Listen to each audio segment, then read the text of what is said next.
विद्यार्थियों, आज का विषय है पार्ट 2 ल्हासा की ओर, जिसके लेखक हैं राहुल प्रत्यायन। राहुल जी हिंदी के बहुत ही प्रतिष्ठित लेखकों में से एक हैं। उन्होंने लगभग अपने जीवन काल में 150 से भी अधिक पुस्तकें लिखी। न केवल साहित्य बल्कि अन्य विषयों पर भी उन्होंने लेख लिखा। राहुल जी अपनी घुमक्कड़ प्रवृत्ति के कारण सदैव ही हिंदी साहित्यकारों के लिए चर्चा का विषय रहे। हिंदी साहित्य में उन्होंने ही यात्रा साहित्य को आगे बढ़ाने में अपना योगदान दिया। राहुल जी का जन्म 1893 को आजमगढ़ उत्तर प्रदेश में हुआ। उनका पैतृक गांव केनाला था। उनका मूल नाम केदार पांडे था।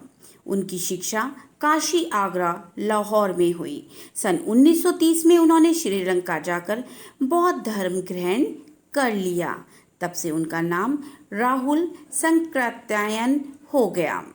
राहुल जी को पाली, अपभ्रंश, प्राकृत, तिब्बत, चीनी, जापानी, रूसी तथा अनेक भाषाओं की जानकारी थी, इसीलिए उन्हें महापंडित कहा जाता था। सन 1963 में इनका देहांत हो गया। राहुल जी ने उपन्यास, कहानी, आत्मकथा, यात्रावृत्त, जीवनी, आलोचना, शोध आदि अनेक विधाओं में साहित्य सृजन किया। उनकी प्रमुख रचनाएं हैं मेरी जीवन यात्रा, जिसके 6 भाग हैं। दर्शन दिग्दर्शन, 22 सदी, वोल्गा से गंगा, भागो नहीं दुनिया को बदलो, दिमागी गुलामी इत्यादि। राहुल जी ने अनेक ग्रंथों का हिंदी अनुवाद भी किया। ये जो कहानी हम पढ़ने जा रहे हैं, ये जो हम कहानी का अंश पढ़ने जा रहे हैं, ये जब की बात है जब राहुल जी ने प्रथम बार तिब्बत की यात्रा में गए थे, जो उन्होंने सन 1929 से 30 में नेपाल के रास्ते से की थी। उस समय भारतीयों को तिब्बत यात्रा की अनुमति नहीं थी, इसलिए उन्होंने यह यात्रा एक भीख मंगे के वेश में की थी। इसमें तिब्बत की राजधानी ल्हासा की ओर जाने वाले दुर्गम रास्तों का वर्णन है और बहुत ही रोचक शैली में किया गया है। इस यात्रा के दौरान हम तिब्बती समाज के बारे में बहुत जानकारी ग्रहण करते हैं। नेपाल तिब्बत मार्ग नेपाल से तिब्बत आने जाने का प्रमुख मार्ग है। फरीद कलीपोंडा का रास्ता खुलने से पहले भारत का व्यापार भी इसी मार्ग से होता था। यह सैनिक मार्ग भी था। आज भी इस पर अनेक चौकियां तथा किले बने हुए हैं। कभी यहाँ चीनी सेना रहती थी। आज कई फौजी मकान गिर चुके हैं और कुछ में किसानों ने डेरा जमा लिया है। अब लेखक तिब्बत के सामाजिक जीवन के बारे में बताते हैं। तिब्बत के जीवन में अनेक आराम तथा कठिनाइयां हैं। यहाँ जाति पाति और छुआछूत नहीं। औरतें पर्दा भी नहीं करती। निम्न श्रेणी के भीख मंगों को छोड़कर अन्य कोई अपरिचित व्यक्ति भी घर के भीतर तक जा सकता है। उसके कहने पर घर की सास या बहू उसके लिए चाय बना लाती हैं। वहाँ चाय मक्खन और सोडा नमक मिलाकर और चौगड़ी में कूटकर मिट्टी की टोटीदार बर्तन में परोसी जाती है। क्योंकि तिब्बत में ठंड बहुत अधिक पड़ती है, तो वहाँ के परिवेश के अनुसार, वहाँ के वातावरण के अनुसार इस चाय में मक्खन, सोडा, नमक डालकर ये चाय बनाई जाती है और एक टोटीनुमा बर्तन में परोसी जाती है। टोटी मतलब ये नहीं टैप की तरह, लेकिन वो शेप इस तरीके की बनी होती है जिससे पीने में आपको आसानी रहे। ठहरने का प्रबंध, अब लेखक बताते हैं वो किस प्रकार ठहरे। लेखक ने परित्यक्य चीनी किले से चला तो एक आदमी राहदारी मांगने आया। लेखक ने अपनी और अपने साथी सुमति की चिट उसे दे दी। सुमति की जान पहचान के कारण उसे थोगला थोगला के आखिरी गांव में ठहरने की अच्छी जगह मिल गई। पिछली बार जब वे घोड़ों पर सवार होकर वहां आए थे तो उन्हें एक गरीब झोपड़े में ठहरना पड़ा था। इस बार वे भीखमंगों की भेष में यात्रा कर रहे थे। लेखक ने बताया कि जब वो घोड़े पर सवार अच्छे कपड़े पहनकर आए थे तब उन्हें एक गरीब की झोपड़ी में ठहरना पड़ा था, लेकिन आज उन्हें सुमति की जान पहचान होने के कारण उन्हें रहने का एक अच्छा स्थान मिल गया। परंतु आज उनका वेश कैसा था? भीख मंगों के वेश में वो यात्रा कर रहे थे। डांडे तिब्बत का खतरनाक स्थान है। ये 16-17 हजार फीट की ऊंचाई पर स्थित है, इसलिए उनके दोनों तरफ मीलों तक गांव नहीं है। नदियों के मोड़ों और पहाड़ों के कारण यहाँ कोई आदमी भी दिखाई नहीं देता। ये डाकुओं के लिए सबसे सुरक्षित स्थल है। यहाँ सरकार पुलिस पर खर्चा नहीं करती, इसलिए यहाँ खून आसानी से हो जाता है। डाकू पहले आदमी को मार डालते हैं, फिर उसे लूटते हैं। यही कारण है कि यहाँ के लोग लाठी की जगह बंदूक और पिस्तौल लिए फिरते हैं। ये सुनकर कि यहाँ के लोग लूट लेते हैं और ये ऐसा दुर्गम स्थान है जहाँ पर आबादी नहीं है, कोई गांव नहीं है और पुलिस भी यहाँ पर जो है गश्त नहीं लगाती, मतलब पेट्रोलिंग नहीं करती। तो इस कारण लेखक और सुमति भीखमंगों के वेश में यात्रा कर रहे थे, क्योंकि उन्हें अपने जान का खतरा लग रहा था, इसलिए उन्हें डाकुओं से अब कोई खतरा नहीं था। वे जहाँ भी खतरनाक स्थिति देखते अपनी टोपी उतारकर भीख मांगने लगते। कुची कुची एक पैसा कहते और इसका मतलब कि दया दया दया दया करके हमको कोई पैसा दे दो। अगले दिन उन्हें 16-17 मील ऊंचाई चढ़कर लंडगौर पहुंचना था, इसलिए उन्होंने घोड़े कर लिए।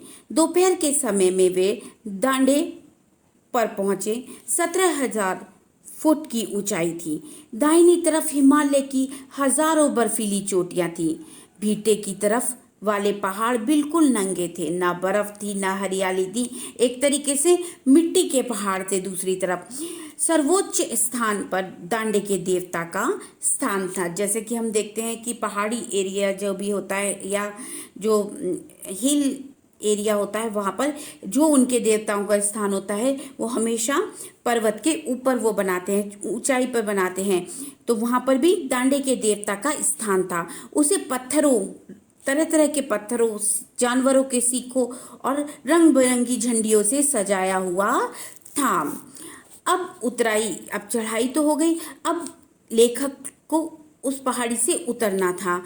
अब उतराई आ गई। लेखक का घोड़ा बहुत धीमे चल रहा था। लेखक उसे आगे चलने को कहता तो वह और पिछड़ जाता। आगे 2 रास्ते जाते थे। लेखक बाएं रास्ते पर चल पड़ा। 1.5 मील चलने के बाद पता चला कि वह रास्ता भटक गया है। वह फिर से वापस आया। शाम के 4-5 बज गए थे, क्योंकि सुमति उनके साथ था, लेकिन सुमति सीधे सीधे रास्ते चलकर उस स्थान पर पहुंच गया जहां पर उन्हें पहुंचना था, और लेखक रहा भटक गए क्योंकि उनका घोड़ा धीरे चल रहा था। सुमति उनका इंतजार कर रहा था। वह गुस्से में था। वह मंगोल तो था ही, मतलब मंगोल जो वहाँ पर जो जाति वहाँ पर रहती है, मतलब गोरे, एकदम गोरे रंग का था। सुमति गुस्से से लाल मुंह करके बोला। एक तो गोरा, ऊपर से उसका मुंह लाल हो गया क्रोध के कारण। मैंने 2 टोकरी कंडे फूंक डाले, 3-3 बार चाय को गर्म किया। लेखक ने अपनी मजबूरी बताई तो वह शांत हो गया। लटकोर में वे एक अच्छी जगह ठहरे। वो अच्छी जगह उन्हें किस कारण मिली? क्योंकि वह सुमित की जान पहचान के लोग थे। उन्हें चाय, सत्तू और गर्मा गर्म थुक्पा खाने को मिला। अब वे तिगड़ी के विशाल मैदान में थे। अब वह तिंगरी के विशाल मैदान में थे। उनके चारों ओर पहाड़ी थी। विशाल मैदान के भीतर एक पहाड़ी थी। मतलब विशाल मैदान के भीतर एक पहाड़ी थी जिसका नाम तिगरी समाधिगिरी ये था। उसके आसपास अनेक गांव थे जिसमें सुमित के यजमान रहते थे। यानी सुमित उस स्थान पर पहुंच गया था जहां पर उसके यजमान रहते थे। सुमित सब जगह जाना चाहते थे ताकि वे गंडे पहुंचा सके। गंडे मतलब मंत्र वाले, जो मंत्र जाप के समान, समझे। गंडे का मतलब है मंत्र, जिन पर मंत्र लिखा होता है, ताबीज वो भी बोल सकते हैं, पूजा का सामान मतलब। तो उन्हें जगह जगह गंडे पहुंचाने थे क्योंकि यहाँ पर इस गांव के, उस पहाड़ी के आसपास मतलब पूरा मैदान था और उसमें एक पहाड़ी थी। उस पहाड़ी के आसपास बहुत सारे गांव थे और सुमित यहाँ पर बहुत सारे सुमित के यजमान रहते थे और सुमित सबको वो गंडे देना चाहता था। लेकिन लेखक ने उसे इस चीज़ के लिए मना कर दिया। उन्हें गंडे पहुंचा सके। गंडे पतली पतली चिरी बत्तियों से बने थे। गंडे खत्म हो जाने पर वे और कपड़ों से नए गंडे बना लेता था। मतलब जब वो गंडे खत्म हो जाते थे, सुमित को बनाने आते थे, वो कपड़ा फाड़ता था और उससे मंत्र लिखे हुए वो गंडे बना देता था। लेकिन सुमित को दूर दूर के गांव में ना जाने के लिए राजी कर लिया। लेखक नहीं चाहते थे कि सुमित अपने यजमानों के पास जाए, मतलब दूसरे दूसरे गांव में जाए, क्योंकि अगर वो ऐसा करेगा, सबको गंडे बांटने के लिए अगर अलग अलग गांव में जाएगा तो उसे बहुत समय लग जाएगा और लेखक यहाँ पर बहुत देर रुकना नहीं चाहते थे। तो उन्होंने सुमित को इस बात के लिए राजी कर लिया कि वो जगह जगह गांव में घूमने ना जाए, और क्योंकि अगर वो वहाँ जाएगा तो उनका समय बहुत व्यर्थ होगा। जब वो अपने स्थान पर पहुंच जाएंगे तो वह सुमित को कुछ धन देंगे। सुमित इस बात के लिए तैयार हो गया। तिब्बत की धूप। अगले दिन लेखक और सुमित सुबह 10-11 बजे चले। यानी सुबह सुबह ना चलकर वो 10-11 बजे चलना शुरू किया। अब तिब्बत की जलवायु कैसी थी, वहाँ का वातावरण कैसा था। धूप बहुत कड़ी थी।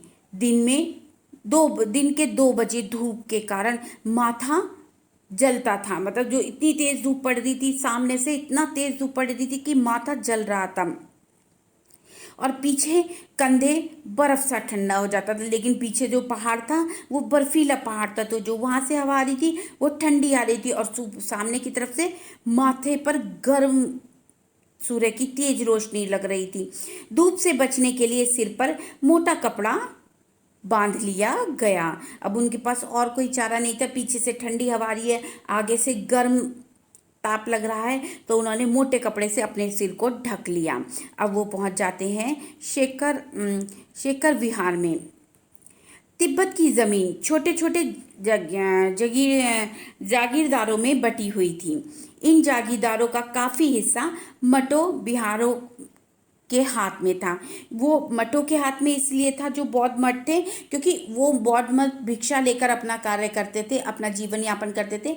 तो वहाँ के जो इतने भी जमीन जागीरदार थे वो अब कुछ हिस्सा जो बौद्ध मठों को देते थे। ठीक, हर जागीरदार बेगार मजदूरों से खेती कराता है। खेती का प्रबंध करने के लिए कोई भिक्षुक आता है। मतलब मठ से चेकिंग करने के लिए भिक्षुक भेजा जाता था। तो जो भिक्षुक जागीरदार के घर आता था वो भिक्षुक को ऐसे ट्रीट करते थे जैसे राजा को ट्रीट करते हैं। कोई प्रजा में कोई राजा आ जाए, उनका इतना सम्मान था मठ में रहने वाले लोगों का। तो कहते हैं कि जब कोई भिक्षुक आता था तो उसे राजा के समान आदर मिलता था। लेखक और सुमति शेखर विहार पहुंचे। उनका मुखिया भिक्षुक नम से भद्र पुरुष था। लेखक को उम्मीद नहीं थी कि उनको भीख मंगे के भेष में देखकर कि कोई व्यक्ति, जो मुखिया था, वो उनसे इतने अच्छे, इतने प्रेम से व्यवहार करेगा। लेखक को बिल्कुल उम्मीद नहीं थी कि इस भेष में कोई उनसे अच्छे से बात करेगा, लेकिन उसने बहुत अच्छे से व्यवहार किया लेखक के साथ, तो लेखक ने इसलिए उसे भद्र पुरुष कहा। यद्यपि लेखक का भेष भीख मंगो सा था, फिर भी वह उनसे बड़े प्रेम से मिला। यह एक बौद्ध मंदिर था जिसमें कंजूर बौद्ध वचन अनुवाद यानी कंजूर, वहाँ पर वो पुस्तकें रखी हुई थी जो बौद्ध लोगों की धार्मिक पुस्तक पुस्तक कंजूर की 103 हस्तलिखित पोथियां रखी हुई थी, यानी हस्तलिखित हाथ से लिखी 103। वहीं लेखक ने आसन जमा लिया, क्योंकि लेखक थे तो उन्हें किताबें पढ़ने किताबें लिखने का बहुत शौक था। एक एक पोथी मोटे मोटे अक्षरों में लिखी हुई थी, मतलब जो पोथियां थी, जो एक एक बुक थी, वो मोटे मोटे अक्षरों में हाथ से लिखी हुई थी। एक एक पोथी 15-15 शेर की रही होगी, यानी एक एक पोथी एक एक किताब जो भी है उसमें 15-15 शेर का वजन होगा, तो कितने ज़्यादा मोटी मोटी बुक होंगी वो। लेखक उन पुस्तकों में रम गए, क्योंकि उन्हें अपनी मनपसंद चीज मिल गई और वो वहाँ आसन लगाया उन्होंने और वो पुस्तकें पढ़नी शुरू उन्होंने कर दी। सुमित ने यजमानों के पास जाने के लिए पूछा। सुमित ने उनसे फिर पूछा कि यहाँ पर मेरे आसपास इस गांव में मेरे 5-6 यजमान रहते हैं, क्या मैं उनसे मिलाऊं? लेखक ने उन्हें सहर्ष मतलब खुशी खुशी अनुमति दे दी कि ठीक है, 2-4 क्या तुम 10-12 से मिलाओ, क्योंकि वो चाहते थे कि सुमति अब बहुत देर से लौटे और जिससे वो सारी पोथियां पढ़ लें। लेखक ने उन्हें अनुमति दे दी और अगले दिन वे भिक्षुक नमसे से विदा लेकर वहाँ से चल पड़े। तो मुझे आशा है कि ये कहानी आपको बहुत अच्छी तरीके से समझ में आ गई होगी।